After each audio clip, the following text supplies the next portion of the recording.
नगर पालिका श्रीनगर को नगर निगम बनाने की घोषणा के बाद से ही सरकार के इस फैसले का विरोध होना शुरू हो गया है। अब नगर निगम में शामिल किए जा रहे 7 ग्राम सभाओं के ग्रामीण भी नगर निगम में शामिल न होने की मांग कर रहे हैं। इस संबंध में नगर निगम में शामिल न होने जा रहे 7 गांवों के प्रधानों ने जिला प्रशासन को अपना आपत्ति पत्र सौंप दिया है। ग्राम प्रधानों का कहना है कि नगर निगम में शामिल होने से उन्हें सरकार से ग्रामीण क्षेत्रों में मिलने वाली योजनाओं का लाभ नहीं मिल पाएगा। हम जो आज यहाँ पर प्रेस कॉन्फ्रेंस हुई है, जो बुलाई गई है बैठक, वो इसलिए की कि जो एकदम ही जो ये निर्णय लिया गया है कि नगर निगम में सम्मिलित होने का, तो हम इसके विरोध में यहाँ पर हमने ये बात रखी है कि ये इतने कम समय में इन्होंने इतना बड़ा फैसला और इतने जल्दी हम ये फैसला ले लिया है, तो ये एक तरफ से गलत है। जो पत्रकार वार्ता की गई थी वो इसलिए की गई थी कि शासन द्वारा जो आपत्ति मांगी गई है उसमें बहुत कम समय दिया गया है, सिर्फ 7 दिन का समय, और त्यौहार का टाइम चल रहा है, छुट्टियों के दिन चल रहे हैं। ऐसे समय में उन्होंने सरकार ने सिर्फ हम लोगों को 7 दिन का समय दिया है, आपत्ति मांगने का समय दिया, और इतने कम समय में आपत्तियां मांगना नामुमकिन है। और ये जो सरकार बेटी बचाओ और बेटी पढ़ाओ का नारा देती है, मैं बोलना चाहती हूँ सरकार से कि हमारी जितनी भी जो जनप्रतिनिधि हैं, जितनी भी ग्राम प्रधान हैं, वो 6 ग्राम प्रधान महिलाएं हैं, और मैं खुद एक महिला हूं, और हम महिलाओं को हमारी टांग खींचने का काम किया जा रहा है, हमें पीछे करने का काम किया जा रहा है।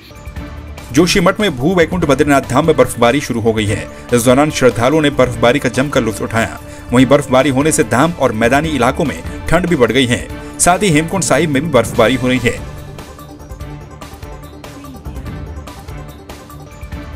काशीपुर में गांव के बीच घनी आबादी में अवैध रूप से चल रहे कबाड़ के कारोबार से लोगों को खासी दिक्कतों का सामना करना पड़ रहा है। काशीपुर के बसई गांव में इन दिनों लोग डेंगू और डायरिया की बीमारी से जूझ रहे हैं, जिसका सबसे बड़ा कारण है गांव के बीच बना कूड़े का ढेर, जिससे लोग तरह तरह की बीमारियों का शिकार हो रहे हैं। इस बारे में लगातार शिकायतों के बाद भी दबंग व्यापारी के सामने प्रशासन की कार्रवाई बेअसर साबित हो रही है। देखिए, अभी जांच हुई है, उसमें प्रशासन के लोग भी थे और हमारी टीम भी थी। जहाँ तक प्रथम दृष्टया जो रिपोर्ट है उसमें वॉशिंग वो करता है और प्लास्टिक वेस्ट पाया गया है वहाँ पे, उसकी वो छटाई करता है। तो वॉशिंग की प्रक्रिया हमारे अंतर्गत आती है, हमारी कैटेगरी में आती है। लेकिन अगर मात्र छटाई वगैरह का कोई कार्य करता है तो हमारी उस कैटेगरी में नहीं आता है। वॉशिंग की प्रक्रिया हमारे उसमें आती है, तो उसके लिए जो भी कार्रवाई होगी हम कर रहे हैं। उसके लिए उसको कह दिया गया है कि वो वॉशिंग प्रक्रिया बंद है। यहाँ पे कूड़े से एक तो मच्छर बहुत फैला, कई लोगों को यहाँ डेंगू हो चुका है। और इसका बरसात में जो पानी है, पानी जो है एक तालाब है इसके पास जिसमें जाता है, जिसका पानी पी के जानवर बीमार हो चुके हैं। मेरी खुद 2 गाय को डायरिया हो गया, बड़े मुश्किल से उनकी जान बची है। ये अनिल रहेजा का खेत है, जो एक बहुत दबंग किस्म का आदमी है। वो किसी भी उसके खिलाफ कोई भी बोलने के लिए तैयार नहीं है। शासन जो है, आज प्रशासन के कुछ लोग आए थे, जिसमें नायब तहसीलदार साहब थे, कानगो साहब थे, पटवारी जी थे, और प्रदूषण नियंत्रण बोर्ड के भी कुछ अधिकारी थे। तो उन्होंने इसकी जांच की और उन्होंने कहा कि हम जो है इसके खिलाफ उचित कार्रवाई करेंगे। ग्राम बसई में एक इन्फॉर्मेशन आई थी कि एक प्लास्टिक फैक्ट्री जो है वो रन कर रही है, जिसके पास कोई भी परमिशन नहीं है। उसको ध्यान में रखते हुए प्रदूषण विभाग और ये हमारा विभाग, तहसील विभाग, उनके द्वारा तत्काल उस जगह पे छापेमारी की गई और ये पाया गया कि जो फैक्ट्री है वो चलने की अवस्था में पाई गई और वहाँ पे बहुत ही ज़्यादा गांव के लोग परेशान थे। प्रदूषण की समस्या है, उसके ऊपर गंदगी की बहुत ज़्यादा समस्या था, तो तत्काल उनको नोटिस जारी किया जा चुका है और फैक्ट्री को बंद करवाया जा चुका है। टिहरी में प्रदेश के राज्यपाल लेफ्टिनेंट जनरल सेवानिवृत्त गुरमीत सिंह ने अपने 2 दिवसीय जनपद भ्रमण के आखिरी दिन प्रेस वार्ता की। इस दौरान उन्होंने कहा कि उनके द्वारा जनपद भ्रमण के दौरान महिला स्वयं सहायता समूहों, महिला मंगल दल के सदस्यों, एनजीओ के सदस्यों और अन्य स्थानीय जनता से प्रत्यक्ष वार्ता की गई। उन्होंने कहा कि प्रधानमंत्री के द्वारा चलाई जा रही योजनाएं टिहरी जनपद में प्रशासन के सहयोग से धरातल पर उतर रही हैं।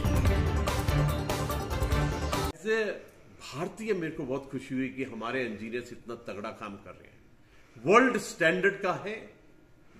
और मैं टिहरी THDC के चेयरमैन से लेकर सबसे जो नीचे काम करने वाले हैं उनको शाबाशी देना चाहता हूं कि जो उनका प्रोफेशनलिज्म का स्टैंडर्ड है, जो काम करने का ढंग है, जो एक क्वालिटी प्रोडक्ट है, बहुत ऊंचे दर्जे का है। और आज मैं सुबह टूरिज्म पॉइंट ऑफ व्यू से देखने गया कि जो टिहरी झील है, लेक है, उसमें किस प्रकार टूरिज्म का प्लान किया जा रहा है। मैं तो पूरे भारतवासियों को बोलना चाहता हूं कि आइए, टिहरी में आइए। आपको वर्ल्ड स्टैंडर्ड का जो टूरिज्म का है लेक में आना, और जिस प्रकार से फ्लोटिंग उन्होंने अपने बनाए हुए हैं, रूम्स बनाए हैं, और एक अलग ही स्टैंडर्ड का जो ब्रिज है, आइए देखिए इसको।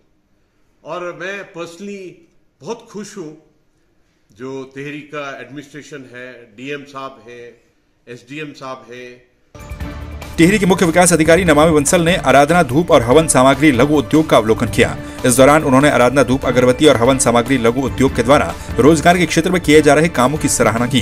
वहीं निदेशक संजय बहुगुणा और सुषमा बहुगुणा ने जिलाधिकारी, मुख्य विकास अधिकारी नमामि बंसल और जिला उद्योग केंद्र के महाप्रबंधक का आभार जताते हुए कहा कि उनकी टीम इन सभी के सहयोग से स्वरोजगार के क्षेत्र में इसी तरह से काम कर पा रही है।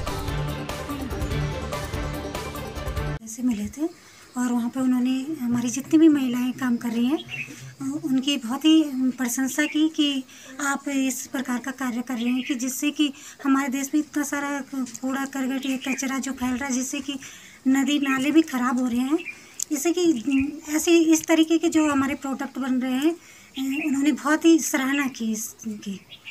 जी के आदेश के अनुसार कल जो हमारा आराधना महिला समूह है माननीय राज्यपाल जी से मिला, और राज्यपाल जी से मिलकर हमारा जो महिला समूह काफ़ी उत्साह में और काफ़ी प्रसन्न है कि उन्होंने भी काफ़ी सकारात्मक हमको बातें बताई कि जिस प्रकार से जो हमारे साथ महिलाएं जो कूड़े करकट से टोकरियां बना रही हैं, गाय के गोबर से धूपबत्तियां बना रही, उनकी उन्होंने बहुत बहुत प्रशंसा की और उन्हें बधाइयाँ दी। और उसी परिप्रेक्ष्य में आज सीडीओ मैडम जी का यहाँ पर आज दौरा था, उनकी एक विजिट थी और उन्होंने यहाँ पर महिलाओं से बात की। काफ़ी समय से वो भी जानना चाह रहे थे कि आराधना धूपबत्ती महिला समूह जो है वो किस प्रकार के काम कर रहा है, तो उन्होंने अपने नए नए आइडियाज़ हमको दिए किस प्रकार से हम इस जो कूड़े से जो हम टोकरियां बनाएं, किस प्रकार से हम इसको और आगे बढ़ा सकते हैं जिससे कि महिलाओं की आर्थिकी बढ़े। इस पे उन्होंने हमको भरोसा दिया कि शासन प्रशासन जो भी होगा वो उनसे आगे वार्ता करेंगे। जी।